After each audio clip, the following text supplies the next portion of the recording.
반갑습니다. 아직도 어려운 시기를 살아가고 있습니다. 많은 사람들이 고통받고 있고 생계에 위협을 받는 어려운 시기를 살아가면서도 조금씩 확진자 수가 줄어가는 것은 정말 다행스러운 일이 아닐 수 없습니다. 더욱이 우리 종교인들은 그동안 정부 방침에 따라서 가정에서 마음을 모아오다가 정말 오랜만에 동지들께서 서로 얼굴을 마주보며 반가운 인사를 나누면서 법당에서 법회를 볼 수 있었다는 점입니다.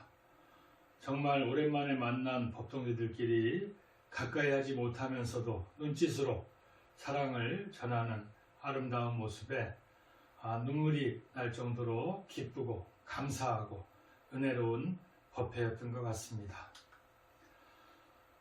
많은 의사들과 과학자들이 저희들에게 경고합니다. 하루빨리 우리 곁을 떠났으면 싶은 이 코로나19 바이러스가 어쩌면 오랜 세월 아니면 영원히 우리 곁을 떠나지 않을 수도 있다는 것입니다. 이러한 상황에서 우리가 할 수 있는 최선의 방법은 정부의 방역 지침에 따라서 개인의 위생을 철저히 하고 다른 사람과의 만남을 자제하면서 이 어려운 시기를 이겨나가야 될 것 같습니다. 어느 시대에나 어려움은 있었습니다.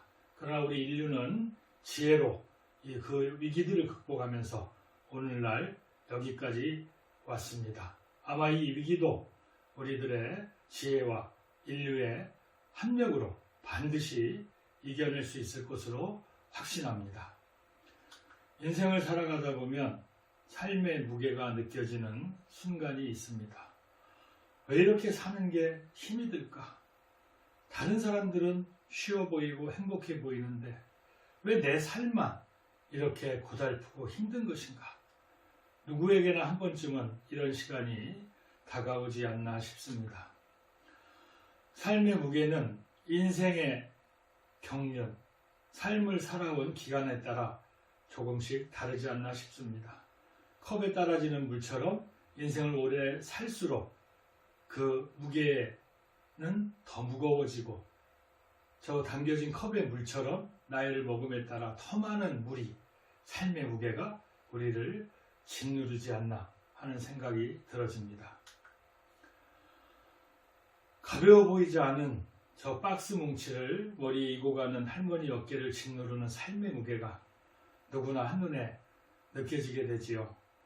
고달픈 노년을 보내시는 저 할머니가 느끼는 삶의 무게는 과연 몇 킬로나 될까요?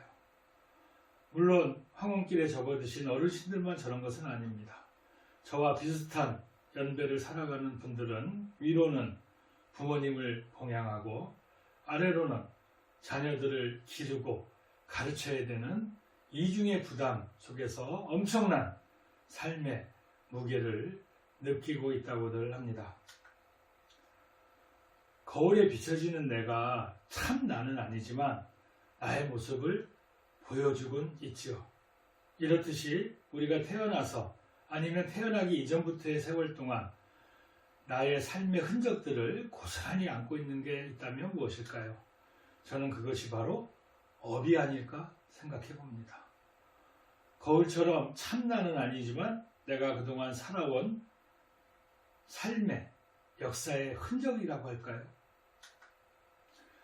삶의 무게나 이 업의 무게나 눈에 보이지도 않고 저울로 무게를 잴 수도 없습니다. 그러나 그 무게는 어쩔 때는 생을 포기하고 싶을 만큼 엄청난 하중으로 우리들의 양어깨를 짓누르고 있는 것도 또한 사실입니다. 등 뒤에 엄청나게 많은 짐이 들어 있어서 무거워 보이는 가방을 메고 있는 사람이 보이시죠? 저 사람의 가방 속에는 무엇이 들어있을까요? 우리는 눈에는 보이지 않지만 각자 다른 모양의 다른 크기의 가방을 하나씩 짊어지고 살고 있는 것은 아닐까요? 거기에 스스로 각기 다른 모양의 업들을 하나씩 하나씩 채워가고 있는 것이 우리들의 삶이 아닐까 하는 생각을 해봅니다. 2020년을 보내고 2021년이 밝은 지도 이미 1월 한 달이 지나고 2월을 살아가고 있습니다. 2020년이라고 하는 1년의 시간 동안 우리는 얼마나 많은 업을 내가 짊어지고 있는 가방에 채웠을까요? 이제 새롭게 시작한 2021년을 살아가면서 또다시 업을 채워가게 될 것입니다. 그러기 위해서는 2020년 1년 동안 채워넣었던 그 업들을 하나씩 덜어내야 되지 않을까요? 그렇지 않다면 2021년에 내가 지을 업을 어디다 담을 수 있을까요? 업을 비워야만 새로운 업을 담을 수 있지 않을까? 업의 그릇을 비워야 할 때입니다. 그래서 오늘 저는 여러분들과 함께 업이란 무엇이고 업의 무게는 과연 가벼울지 무거울지, 무겁다면 얼마나 무거울까를 생각해 보고자 합니다. 예쁜 옷을 든 소녀가 있습니다. 저렇게 새 옷을 사서 입다 보면 옷이 낡아지게 되죠. 그래서 그 옷에 생기는 것들을 우리는 보풀하기라고 합니다. 그럼 저 보풀하기는 왜 생길까요? 새 옷을 사서 예쁘게 옷걸이에 걸어서 옷장에 걸어 놓는다면 저런 보풀하기는 아마 생기지 않을 겁니다. 보풀하기가 생기는 이유는 저 옷의 천이 내 살과 부딪히고 또 다른 옷과 서로 스쳐 지나가면서 상체기가 나는 거가 아닐까요? 제가 이렇게 보니까 옷만 보풀하기가 생기는 것이 아니라 저희들이 덮고 자는 이불도 보풀하기들이 생기더란 말입니다. 제가 어느 날 문득 자고 일어나서 이불을 정리하다 보니 제가 덮고 잔 이불이 이렇게 사람의 몸에 있는 때처럼 많은 보풀하기들이 있었습니다. 저 보풀하기들은 왜 생겼을까요? 제가 이불을 덮고 자면서 저 이불과 제 살이 서로 닿으면서 생긴 흔적이 아니겠습니까? 그래서 어느 날은 제가 마음을 탁 챙겨 먹고 보풀하기 제거기를 찾아서 깨끗하게 이불을 손에 힘을 줘가면서 제거해 보았습니다. 그런데 옷 한 벌도 아니고 이불 하나를 그것도 앞면과 뒷면을 다 하다 보니 여간 힘든 일이 아니었습니다. 보풀하기 제거기를 손으로 손목을 꽉 눌러가면서 하다 보니 손목도 아프고 또 생각처럼 보풀하기가 잘 제거되지도 않았습니다. 깨끗하게 한다고 했는데 옆에서 보면 그 보풀하기의 뿌리라고 할까요? 그런 것들이 여전히 눈에 보이더란 말이죠. 한낱 이불에 생긴 상처, 보풀하기를 제거하는데도 이렇게 쉽지 않은데 과연 내 눈에 보이지 않지만 내가 살아오면서 쌓아온 업을 없애고 떼어내고 제거하고 소멸하는 일은 얼마나 힘들까요? 옷이 내 살과 다른 옷과 서로 부딪히면서 상체기가 나서 보풀하기가 생기듯이 업이라고 하는 것은 나와 누군가의 만남, 우리가 흔히 말하는 경계라는 걸 통해서 만나는 부대낌을 통해서 생기는 보풀하기와 같은 것입니다. 내가 누군가의 만남을 통해서 어떤 일과의 만남을 통해서 그 경계 사이에서 어떤 업을 짓느냐, 그 지은 업이 보풀하기가 되는 것이고 업을 지을 때 좋은 업을 지을 수도 있고 나쁜 업을 지을 수도 있게 되는 것이다. 제가 보풀하기 제거를 하기 전에는 저기 지저분했던 것이 보풀하기를 기계를 이용해서 싹 제거하니까 저렇게 상당히 깨끗해졌습니다. 그러나 여기서 문제는 저 이불을 깨끗이 개서 이불장에 잘 모셔놓는다면 저 깨끗한 상태를 유지할 수 있겠죠. 그러나 이불이라고 하는 것은 이불장에 넣어놓지 않은 것이 아니라 덮고 자는 거 아니겠습니까? 그렇게 덮고 자다 보면 저렇게 깨끗했던 이불도 다시 내 살과 부딪히면서 또다시 보풀하기가 생기게 된다는 것입니다. 우리가 짓는 업도 마찬가지입니다. 내가 업을 다 소멸했다고 칩시다. 그러나 사람이 살아가는 동안에는 경계 속에 살아간다. 경계란 사람과의 혹은 일과의 혹은 물건과의 어떤 상황과의 관계를 통해서 업을 지어나가기 때문에 업이 없을 수도 없고 안 지을 수도 없는 것이다. 그래서 끊임없이 업을 소멸하고 없애고 덜어내고 그렇게 해도 내 업주머니에는 계속해서 업이 쌓이게 되는 것이다. 또 업이라고 하는 것은 마치 살아 숨쉬는 생물처럼 그저 한계가 독립적으로 떨어져 있는 것이 아니라 나는 그저 작은 하나의 업을 지었음에도 이 업이 또 다른 업을 만들어내고 또 다른 업을 만들어내서 나는 자그마한 업을 지었지만 엄청나게 부하가 걸린 큰 업으로 나에게 돌아오게 된다.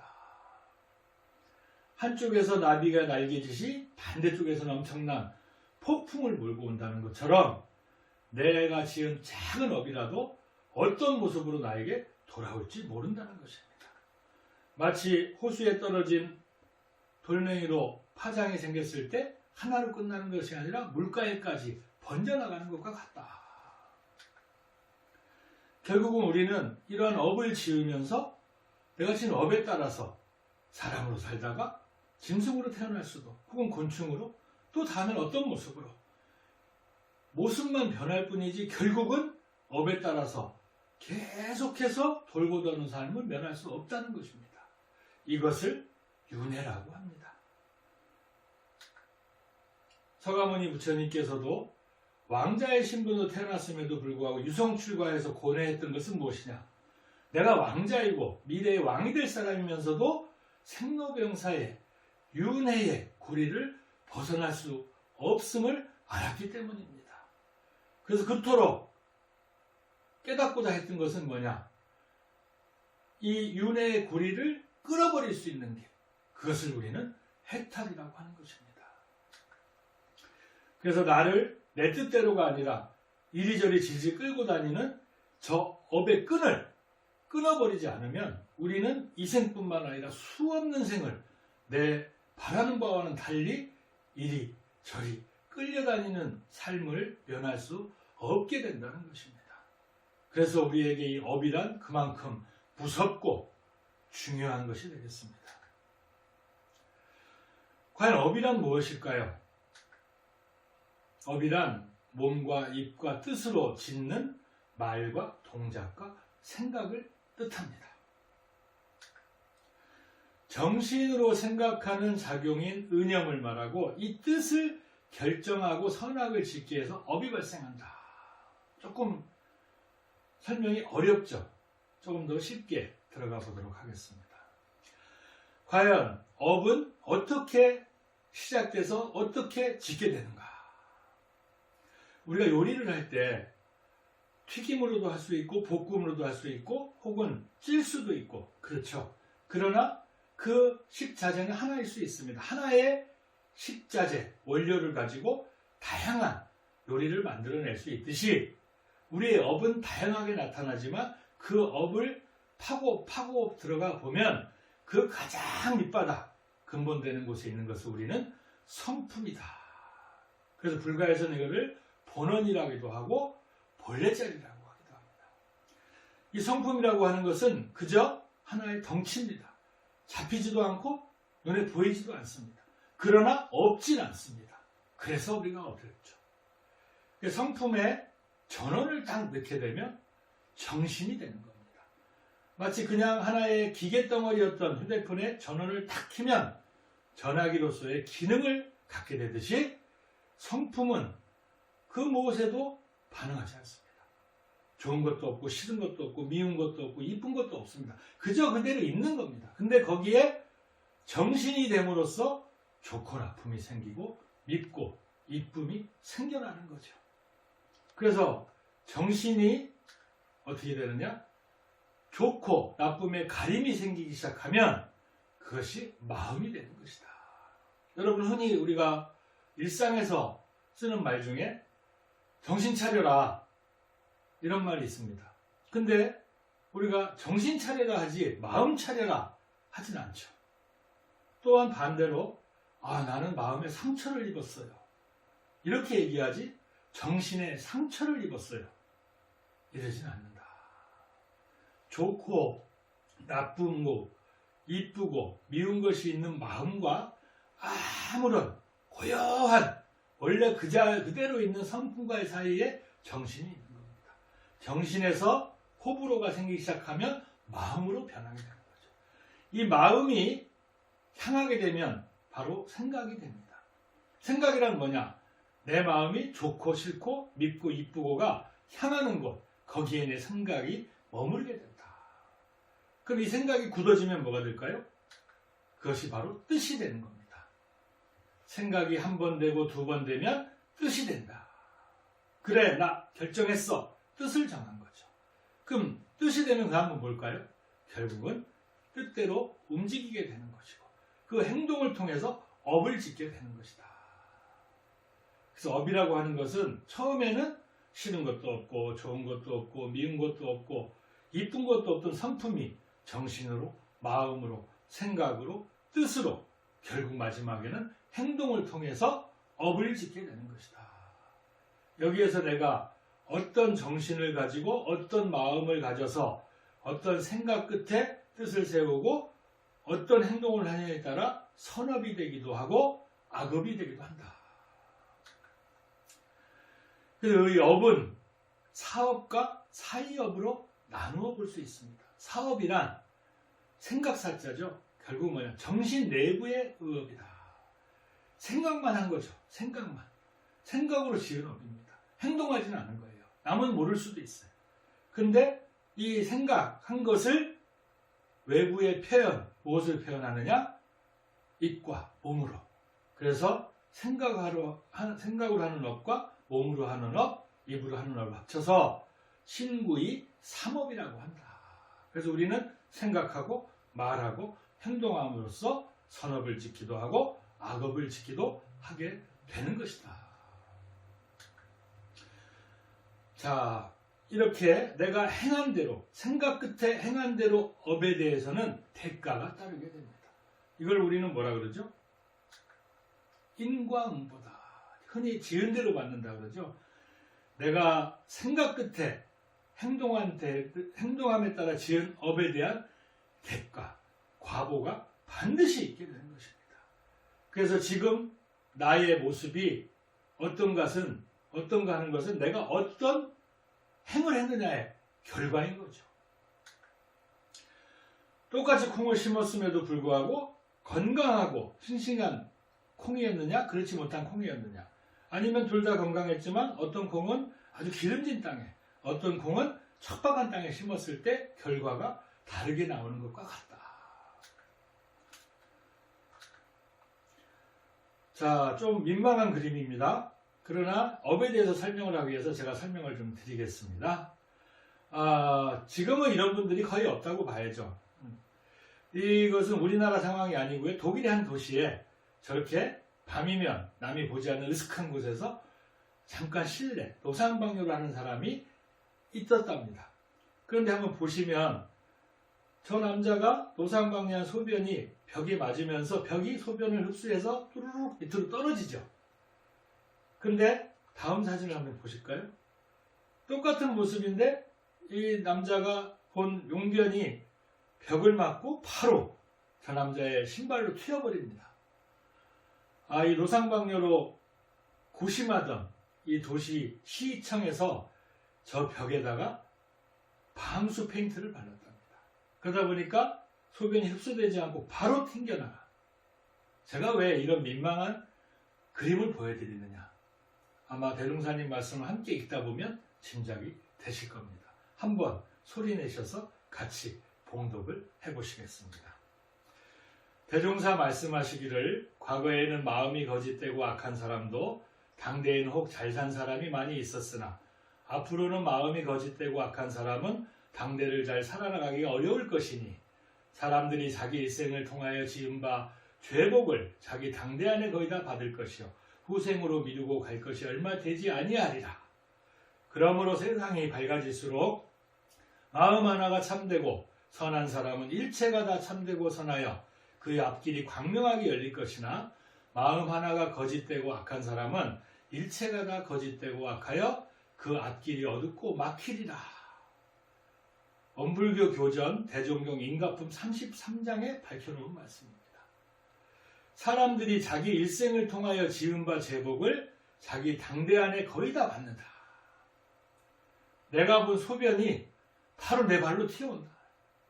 그 후생으로 미루고 갈 것이 얼마 되지 않는다. 얼마나 무서운 말씀입니까? 내가 이 생에 아무리 나쁜 짓을 해도 다음 생이니까 나는 몰라 생각했었는데 내가 지은 것을 이 생에 내가 다 받는다고 하니 얼마 후에 나한테 어떤 모습을 볼지 얼마나 두려운 일일까요? 업의 무게라는 주제로 함께한 오늘의 영상 설교는 오늘은 여기까지 하도록 하겠습니다. 제가 오늘 너무 열심히 설교 영상을 촬영하다 보니까 마치고 나서 확인해 보니 설교 영상의 러닝타임이 40분이 됐습니다. 조그마한 휴대폰 화면으로 40분 동안 시청한다는 것이 너무 무리일 것 같아서 고심 끝에 1부와 2부로 나누기로 했습니다.